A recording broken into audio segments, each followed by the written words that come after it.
Everyone, अस्सलाम वालेकुम and welcome back to my channel. I hope आप सब बिल्कुल ठीक होंगे, खैरियत से होंगे और मजे में होंगे। तो जनाब, आज मैं आपके साथ शेयर करूंगी खूबसूरत सा सैन फ्रांसिस्को। बहुत ही खूबसूरत से व्यूज होंगे और आप में से अगर किसी का मूड अच्छा नहीं है ना, तो मेरा ये व्लॉग देखने के बाद आप लोग थोड़े से खुश जरूर जाएंगे, क्योंकि ये सारे व्यूज इतने खूबसूरत हैं और बहुत ही अच्छे लगते हैं। तो यहाँ पे सैन फ्रांसिस्को में हॉलीडेज पे और क्रिसमस के टाइम पे सैन फ्रांसिस्को को बहुत ही खूबसूरत तरीके से सजाया जाता है, बहुत ज्यादा लाइटनिंग की जाती है। तो ये सारी चीजें मैं आपके साथ शेयर करूंगी आज के ब्लॉग में। तो यहाँ सैन फ्रांसिस्को में हॉलीडेज की वजह से कुछ स्पेशल इवेंट्स होते हैं, स्पेशल चीजें होती हैं, डेकोरेशंस होती हैं, जो हमारे रेगुलर जो डेज होते हैं उसमें नहीं होती।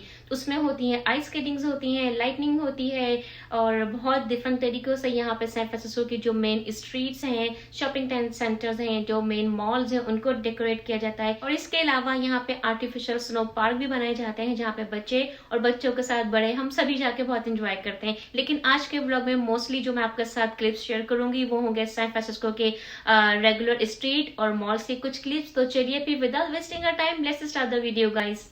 तो जी, बाहर घूमने जाने से पहले घर के ज़ारे कुछ जिम्मेदारियां होती हैं, घर के कुछ बहुत ही इंपॉर्टेंट काम होते हैं, जिन्हें जिन्हें पूरा करना, कंप्लीट करना हम सबकी ही जिम्मेदारी होती है, रिस्पॉन्सिबिलिटी होती है। तो हम लोग सुबह जल्दी उठ गए थे और नाश्ता हमने बिल्कुल लाइट सा ही कर लिया था।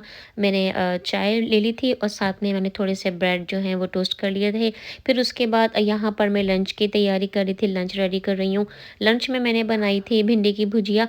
बड़ी सिंपल तरीके से मैं भुजिया बनाती हूँ, बस मैंने भिंडी को छोटे छोटे स्लाइसेस में कट कर लिया था और फिर और कट करने के बाद मैंने भिंडी को थोड़ा सा फ्राई कर लिया था। फिर ऑयल में मैंने अनियन डाली और उसको थोड़ा सा सॉफ्ट किया, अनियन को बहुत ज़्यादा गोल्डन ब्राउन नहीं किया था मैंने। फिर उसमें जिंजर गार्लिक पेस्ट डाला और हल्दी, मिर्चें, नमक, धनिया, घर का सारा मैंने मसाला डाला। फिर उसके बाद टमाटर मैंने काट के उसको अच्छे तरीके से मैश कर लिए और फिर जो फ्राई हमने भिंडी की थी, फ्राई की हुई भिंडी मैंने दम पे डाल दी थी। उसके ऊपर फिर हरा धनिया और हरी मिर्चें फिर उसके बाद मैंने हरी मिर्चें और धनिया भी उसमें ऐड कर दिया था। तो ये थी बड़ी सिंपल सी मेरी भिंडी की सब्ज़ी की रेसिपी। और फिर साथ में मैंने यहाँ पर बना लिए थे पराठे। हस्बैंड के लिए मैंने बनाए थे पराठे और अपने बच्चों के लिए मैंने रोटी बना ली थी। और प्लान हमारा यही था कि हम लोग लंच कर लें, फिर उसके बाद मुझे ज़ाहिर किचन पूरा क्लीन करना था और फिर रेडी होना था मुझे बाहर जाने के लिए, क्योंकि असल में आज मुस्कान भी मेरे साथ जा रही है, क्योंकि मुस्कान की फ्रेंड और उसकी फ्रेंड की जो मदर है वो भी हमें ज्वाइन कर रही थी बाहर, क्योंकि जहाँ पे मैं आपको लेके जाऊँगी आज, वहाँ पर जैसे मैंने कहा है कि आइस स्केटिंग भी हो रही थी। तो मुस्कान को अपनी फ्रेंड के साथ करनी थी आइस स्केटिंग। और इसके लिए यहाँ पर इतना बिजी चल रहा है आइस स्केटिंग का जो पूरा थीम पार्क है, वहाँ पे आपको जाने के लिए पहले से आपको ऑनलाइन टिकट परचेस करने पड़ते हैं, क्योंकि अगर आप इन पर्सन जाके टिकट परचेस करेंगे तो वो लोग इतनी बिजी हैं कि इम्पॉसिबल है कि आप वहाँ जाके right away he ice skating करने के टिकट परचेस कर लें। तो मुस्कान की फ्रेंड ने ही इन लोगों के लिए पहले से ही ऑनलाइन टिकट परचेस कर लिए थे। और फिर मुझे याद आया कि अयान के लिए मैं हमेशा फ्रिज में इस तरह से चिकन को मैरिनेट करके रखती हूँ, तो उसकी चिकन बिल्कुल भी नहीं थी। तो फिर मैंने यहाँ पे चिकन के स्लाइसेस कर लिए स्टेक में और फिर मैंने यहाँ पे सारा मैरिनेशन मैं यहाँ पे रेडी कर रही हूँ। इसकी भी मैं आपको क्विक से रेसिपी दे देती हूँ। मैंने सिर्फ योगर्ट लिया है, प्लेन योगर्ट, फिर उसमें मैंने जिंजर गार्लिक पेस्ट ऐड किया है, हल्दी, मिर्चें, नमक, धनिया, पिसा हुआ ज़ीरा और थोड़ी सी ब्लैक पेपर।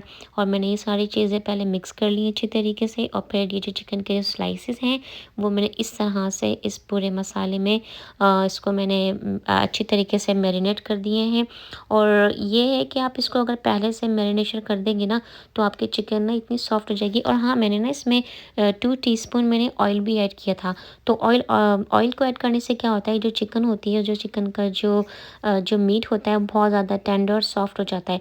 अच्छा, ये मैरिनेशन करने के बाद ना आप इस तरह से फोर्क की हेल्प से ना चिकन को इस तरह से पोक कर दीजिएगा।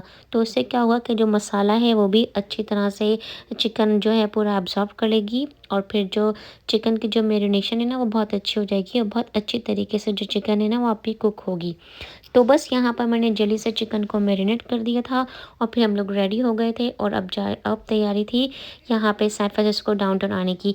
तो ये देखिए जनाब, ये है सैन फ्रांसिस्को डाउनटाउन और ये जो भी आपने व्हीकल देखी है ना, इसको यहाँ पे स्ट्रीट कार कहते हैं और ये बहुत ही फेमस है सैन फ्रांसिस्को में।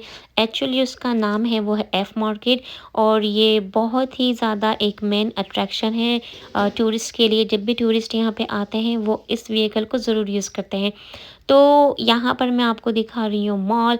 इस मॉल को इतने खूबसूरत तरीके से सजाया हुआ है ना कि आप भी देखेंगे तो आपको भी बहुत अच्छा लगेगा। तो ये नॉर्मली इस तरह से डेकोरेट नहीं होता है, ये सिर्फ़ हॉलीडेज़ के टाइम पर ही, जब क्रिसमस, न्यू ईयर या हानिका वगैरह का जब टाइम आता है, तो उस टाइम पे इसको इसी तरीके से इतने ही खूबसूरत तरीके से इसको डेकोरेट किया जाता है।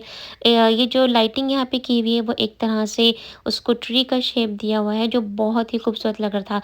वैसे ये मॉल बहुत ही ज़्यादा एक्सपेंसिव है और यहाँ पर मेरा जाना बहुत ही कम होता है, क्योंकि जब मुझे बहुत ही एक्सपेंसिव कोई चीज़ परचेज़ करनी होती है तो ही मैं इस मॉल में जाती हूँ। तो ज़्यादातर जब मेरी बर्थडे हो या एनिवर्सरी हो या बच्चों की कुछ स्पेशल ओकेजन्स होती हैं तो ही हम लोग इस वाले मॉल में जाते हैं, क्योंकि यहाँ पे जितने भी शॉप्स हैं, जो बुटीक्स हैं, वो बहुत ज़्यादा हाई एंड है। यहाँ पे आपको शनेल, गुची, लुई विटॉन और वैलेंटीना और मार्क जैकब, आपको इस तरह के ब्रांड्स मिलेंगे। तो बहुत हाई एंड ब्रांड का ये मॉल है। और इसके अलावा इस मॉल में रेस्टोरेंट भी है। यहाँ हम लोग जा चुके हैं, लेकिन प्रॉब्लम यहाँ पे ये होती है कि हलाल फूड के जो इतनी ज़्यादा ऑप्शंस है ना वो आपके पास नहीं होते। तो या तो फिर आप यहाँ पे ऐसे रेस्टोरेंट में आप सी फूड खाएँ, और या तो फिर वेजिटेरियन ऑप्शंस होते हैं, आपको उनको देखना होता है, उनको कंसिडर करना होता है। ये लेकिन इस रेस्टोरेंट्स में जो होते हैं ना, डिज़र्ट्स वगैरह बहुत अच्छे होते हैं। तो ख़ैर मैंने बस यहाँ से क्लिप ही कुछ लिए थे जो मैं आप लोग को शो कर सकूँ, लेकिन मैंने यहाँ से कोई शॉपिंग नहीं की थी, क्योंकि शॉपिंग यहाँ पे करने का मेरा कोई अभी मूड नहीं था। शॉपिंग के जो व्लॉग होंगे वो इंशाल्लाह मैं आपको अपकमिंग वीडियोज़ में शेयर करूँगी। तो यहाँ पर हम लोग आ गए थे जहाँ पे मुस्कान को करनी थी आइस स्केटिंग। तो ये है सैन फ्रांसिस्को यूनियन स्क्वायर, और यहाँ पे जो होती है आइस स्केटिंग, और ये जितनी भी आप आइस देख रहे हैं, जो स्नो देख रहे हैं, ये सब फेक है। इसको आर्टिफिशियल तरीके से यहाँ पे ये लोग बनाते हैं, लाते हैं, और इस तरह से जैसे आप देख रहे हैं ना, इसको भी स्मूथ कर रहे हैं। तो एक्चुअली यहाँ पर अभी दोपहर के आई थिंक 3 या 3:30 हो रहे थे, तो डे टाइम था, तो लाइट्स अभी ऑफ हैं। जितना भी आप जो ट्री देख रहे हैं, क्रिसमस ट्री, और जिसके अलावा जो आप डेकोरेशंस देख रहे हैं ना, तो वहाँ की ज़ाहिर डे टाइम था तो लाइट्स तो ऑफ थी।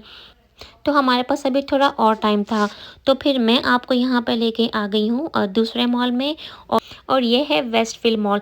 तो ये भी बहुत अच्छा मॉल है। अगर आप लोग सैन फ्रांसिस्को में हैं तो आपको तो मालूम ही होगा, और अगर आप लोग सैन फ्रांसिस्को में नहीं भी हैं और अगर आप लोग आसपास हैं तो आप लोग यकीनन इस मॉल में ज़रूर आए होंगे। तो यहाँ पर भी हॉलीडेज़ की बहुत ही खूबसूरत डेकोरेशंस थी। यहाँ पर भी इस तरह से ट्रीज़ वगैरह लगाए हुए थे। तो मैंने सोचा मैं यहाँ की भी कुछ क्लिप्स आप लोगों के साथ शेयर कर देती हूँ, ताकि आप लोग यहाँ के भी जो क्लिप्स हैं वो एंजॉय कर सकें।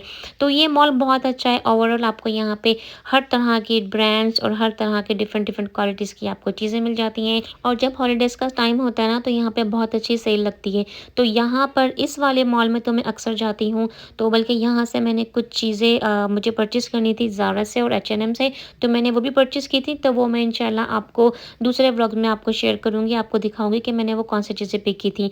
इस वाले ब्लॉग में मैं आपको ज़्यादातर जो डेकोरेशन है और जो क्रिसमस से रिलेटेड जो चीज़ें हैं ना, मैं वो आपको वो शो करूँगी। तो ये देखिए, ये इतना खूबसूरत सा इन्होंने बनाया हुआ था, इसको इतना अच्छा डेकोरेट किया हुआ था कि मेरी तरह जितने भी लोग यहाँ पे आ रहे थे ना इस मॉल में, वो इसी तरह से पिक्चर्स ले रहे थे, वीडियो बना रहे थे। इतना खूबसूरत लग रहा था, और ये हर साल ही इसको इसी तरह से डेकोरेट करते हैं।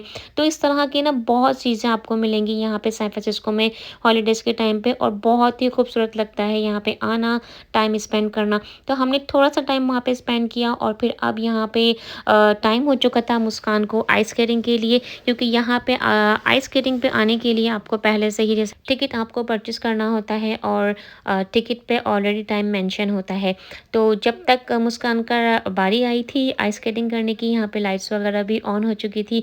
तो मैंने सोचा ये तो बहुत ही अच्छा मौका है कि मैं आप लोगों के लिए इस वक्त यहाँ के कुछ क्लिप्स कैप्चर कर लूँ, कुछ क्लिप्स ले लूँ, क्योंकि लाइट्स यहाँ पे ऑन हो चुकी थी। तो ये बहुत ही खूबसूरत लग रहा था। लेकिन पता है क्या होता है कि जब आप इन पर्सन होते हैं ना, तो ये सारी चीज़ें, सारे व्यूज़ इतने खूबसूरत लगते हैं, और कैमरे में समटाइम्स इतने अच्छे तरीके से वो चीज़ें आ नहीं सकती हैं। लेकिन मैंने कोशिश की है काफ़ी कि मैं इस तरह से व्यूज़ लूँ, ताकि आप लोग आराम से उसको देख सकें और आप लोग उसको एंजॉय भी कर सकें। तो जी, यहाँ पर अब इतने सारे लोग हैं, और तो मुस्कान की भी बारी आ गई थी। वो अपनी फ्रेंड के साथ थी, यहाँ पे आइस स्केटिंग कर रही थी।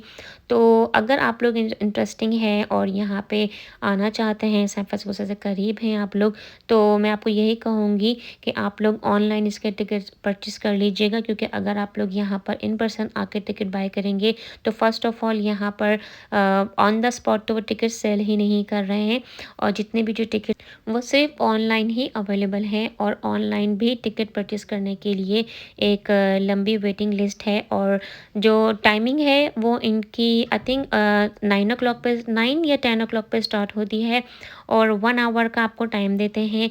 और जो टिकट होता है वो $20 का पर पर्सन होता है, प्लस टैक्स होता है। और बस यही सारी डिटेल्स हैं। अगर आप में से कोई इंटरेस्टेड है और अगर आप लोग यहाँ बे एरिया में हैं या सैन फ्रांसिस्को से क्लोज़ है तो और आना चाहते हैं तो आप लोग ज़रूर आइएगा। बहुत अच्छा फ़न है, बच्चों का एक अच्छा सा फ़न हो जाता। तो जी यहाँ देखिए, यहाँ पर क्रिसमस ट्री की लाइट्स पूरी ऑन हो चुकी हैं, बहुत खूबसूरत लग रहा था। तो जनाब ये है यूनियन स्क्वायर, और यहाँ पर जो ट्री मैंने आपको शो किया है ये सैन फ्रांसिस्को में सबसे बड़ा ट्री होता है, जिसको ये लोग यहाँ पर इंस्टॉल करते हैं। और यहाँ यूनियन स्क्वायर में आने के लिए लोग बहुत बहुत दूर से आते हैं और यहाँ की डेकोरेशन को आके एंजॉय करते हैं। और जनाब ये वाली जो क्लिप मैं अभी आपके साथ शेयर कर रही हूँ, ये है फ्लड बिल्डिंग, और यहाँ पर मेरे हस्बैंड का ऑफिस है जो रिसेंटली अभी इन्होंने मूव इन किया है। तो मैंने सोचा कि मैं यहाँ पर आई हूँ तो यहाँ की भी आपके साथ क्लिप शेयर करूँ, क्योंकि यहाँ पर फ्लड बिल्डिंग में भी बहुत अच्छी डेकोरेशन की हुई थी क्रिसमस की, जो नॉर्मली नहीं होती है। ज़्यादा यहाँ पे हॉलीडेज़ का टाइम था, क्रिसमस है, न्यू ईयर आने वाला है, तो उसकी वजह से इन्होंने यहाँ पर भी डेकोरेशन की हुई थी। तो मैंने यहाँ पे आके आप लोग के लिए कुछ क्लिप्स बनाए हैं, ताकि मैं ये वाले क्लिप्स भी इसी वीडियो में शेयर कर दूं, ताकि आप लोग ये वाली जो व्यूज़ हैं वो भी देख लें, उसको भी इंजॉय कर लें। तो हस्बैंड को मेरे यहाँ पे ऑफिस में कुछ काम था, तो ज़्यादा टाइम उनको रुकना नहीं था, तो मैं भी उनके साथ आई थी, क्योंकि ये सेम डे नहीं है, ये नेक्स्ट डे का क्लिप है जो मैं आपके साथ शेयर कर रही हूँ। तो मैं उनके साथ ही आ गई थी, मुझे यहाँ पे कुछ काम था, 1-2 स्टोर मुझे चेकआउट करने थे, तो मैंने सोचा मैं यहाँ के भी कुछ क्लिप्स ले लूँ और आपके साथ शेयर करूँ। अच्छा, यहाँ पे ना मैं आपको एक बात शेयर करती हूँ। जब मेरे दोनों बच्चे छोटे थे ना, जैसे जब वो अंडर 10 ईयर्स के थे, तो वो मुझसे अक्सर पूछते थे कि मॉम यहाँ पर सभी लोग घरों को डेकोरेट करते हैं, क्रिसमस ट्री लगाते हैं, तो हम लोग अपने घर को क्यों नहीं सजाते और क्यों हम लोग क्रिसमस ट्री नहीं लगाते। तो अच्छी बात है, बच्चे आपसे इस तरह का क्वेश्चन करते हैं। तो फिर हमने उनको बड़ी डिटेल में और बहुत ही तरीके से समझाया कि क्या रीज़न है और हम क्यों क्रिसमस नहीं मनाते, क्यों हम अपने घर को सजाते नहीं हैं, क्यों हम अपने घर में ट्री नहीं लगाते। और ज़ाहिर है उसका सिंपल सा यही आंसर है कि अल्हम्दुलिल्लाह हम लोग मुसलमान हैं और हमें प्राउड है कि हम उम्मत मुस्लिमा में से हैं। तो उनको हमने पूरा अच्छी तरीके से समझाया, सब बताया कि भाई ये रीज़न है, और जो मुसलमान होते हैं वो घरों को इस तरह से क्रिसमस पर नहीं सजाते। बेश जिस अजीम हस्ती के आने की खुशी यहाँ पर क्रिसमस पे मनाई जाती है वो हमारे प्रॉफिट हैं, और हम उन्हें दिलो जान से मोहब्बत करते हैं। लेकिन हम इस तरह से क्रिसमस पर अपने घरों को नहीं सजाते, पर अल्हम्दुलिल्लाह हम साल में 2 खुशी के त्यौहार मनाते हैं, ईद उल फ़ित्र और ईद उल अज़हा, और हम उसमें रमज़ान भी मनाते हैं, रमज़ानों में ख़ास एहतमाम करते हैं। तो ये सारी बातें अब ये है कि बच्चों को बतानी चाहिए, समझानी चाहिए, और मैं बिल्कुल श्योर हूँ कि आप सब ने भी अपने बच्चों को इसी तरह से समझाया होगा, अगर आप लोग ख़ासकर मेरी तरह ओवरसीज़ में रहते हैं। तो ख़ैर जनाब, ये तो हो गई बच्चों की बातें। यहाँ पर मैं आपको सारे व्यूज़ दिखा रही हूँ, और ये थे नेक्स्ट डे के क्लिप्स, क्योंकि यहाँ पर था क्रिसमस ईव। तो आज ये जो सारे जो आपने जो लाइटिंग के जो क्लिप्स देखे ना, ये क्रिसमस ईव के थे। हम लोग क्रिसमस ईव पे गए थे बच्चों को इस तरह से डेकोरेशन दिखाने के लिए। यहाँ पे बहुत खूबसूरत लाइटिंग करते हैं लोग, घरों को बहुत ही खूबसूरत तरीके से सजाते हैं, जिनको देख के बहुत ही अच्छा लगता है। तो आई एम श्योर कि आपको भी बहुत अच्छा लग रहा होगा। अच्छा, जो इस तरह के जो डेकोरेशन है ना, वो किसी एक एरिया में नहीं होती है। तो सैन फ्रांसिस्को के आसपास इस तरह से बहुत डिफरेंट डिफरेंट सिटीज़ हैं, जहाँ पे कुछ ब्लॉक्स ऐसे होते हैं, कुछ सर्टन एरिया ऐसे होते हैं जहाँ पे ना बहुत ज़्यादा लोगों ने बहुत ही खूबसूरत तरीके से इस तरह से ना डेकोरेशन किया हुआ आता है। तो हम लोग इसी तरह से ऑलमोस्ट एवरी ईयर ही बच्चों को लेके आते हैं, और इस तरह से हम लोग बच्चों को दिखाते हैं सब चीज़ें, और हम खुद भी इंजॉय करते हैं, क्योंकि जो कुछ घर होते हैं वो तो इतने खूबसूरत बने हुए होते हैं। आई मीन उनको इतना खूबसूरत उन्होंने डेकोरेट किया हुआ होता है। और इस दफ़ा ना हमने बल्कि डिफरेंट चीज़ें भी एक्सपीरियंस की। वो ये थी कि बहुत से लोगों ने अपने घरों के बाहर जो ड्राइवे होता है ना, वहाँ पे बाकायदा डाइनिंग एरिया सेट किया हुआ था, और अपनी फैमिलीज़ के साथ और ना फ्रेंड्स के साथ उन्होंने बाकायदा वहाँ पे डिनर अरेंज किया हुआ था और वो अपना डिनर बाहर एंजॉय कर रहे थे। तो ये चीज़ मैंने पहले नहीं देखी, ये चीज़ का मेरा इस चीज़ का मुझे नया एक्सपीरियंस हुआ इस दफ़ा। और पता है जो इस तरह के जो नेबरहुड होते हैं ना, जहाँ जिनको इस तरह से डेकोरेट किया हुआ होता है, तो वहाँ जाना भी थोड़ा-सा ना ट्रिकी होता है। आई मीन थोड़ी प्रॉब्लम होती है, क्योंकि ये ब्लॉक स्टार्ट होने से पहले ही इतना ज़्यादा वहाँ पर ट्रैफ़िक होता है। तो कुछ जो स्ट्रीट्स होती हैं उनको तो बाकायदा ब्लॉक कर देते हैं कि वहाँ पे जो आपके जो व्हीकल्स वगैरह हैं, जो कार वगैरह है, वहाँ पे आप ड्राइव ना कर सकें, क्योंकि इतना क्राउड होता है, इतने लोग होते हैं। ख़ासकर जो छोटे बच्चे होते हैं वो होते हैं, उनके साथ स्टॉलर्स होती हैं, ताकि वहाँ पे आप इजीली वॉक कर सकें। तो फ्रेंड्स, ये था आज का व्लॉग। उम्मीद करती हूँ कि आपने इस वीडियो को जरूर एंजॉय किया होगा और आपको ये वीडियो जरूर अच्छी लगी होगी। खूबसूरत सा सैन फ्रांसिस्को देखे आपको कैसा लगा मुझे जरूर कमेंट बॉक्स में मेंशन कीजिएगा। तो फ्रेंड्स, आप लोगों के साथ ये वीडियो शेयर करने का मेरा ये मकसद था कि आप लोगों को भी कुछ आइडिया हो जाए कि यहाँ सैन फ्रांसिस्को में हॉलीडेज के टाइम पे किस तरह से सैन फ्रांसिस्को डेकोरेट किया जाता है, किस तरह से सजावट की जाती है। तो आई होप कि आपने इस वीडियो को एंजॉय किया होगा और आपको ये डेकोरेशन भी पसंद आया होगा। तो फ्रेंड्स, वीडियो अच्छी लगी हो तो वीडियो को लाइक जरूर कीजिएगा, शेयर कीजिएगा अपने फ्रेंड्स और फैमिली के साथ। अगर आप लोग मेरे चैनल पर नए हैं और आपको मेरी वीडियोस अच्छी लग रही हैं तो गाइस मेरे चैनल को सब्सक्राइब जरूर कीजिएगा। अपना बहुत ज्यादा ख्याल रखें। नेक्स्ट व्लॉग में एक अच्छे से कंटेंट के साथ आपसे बहुत जल्द मुलाकात होगी। अल्लाह हाफिज।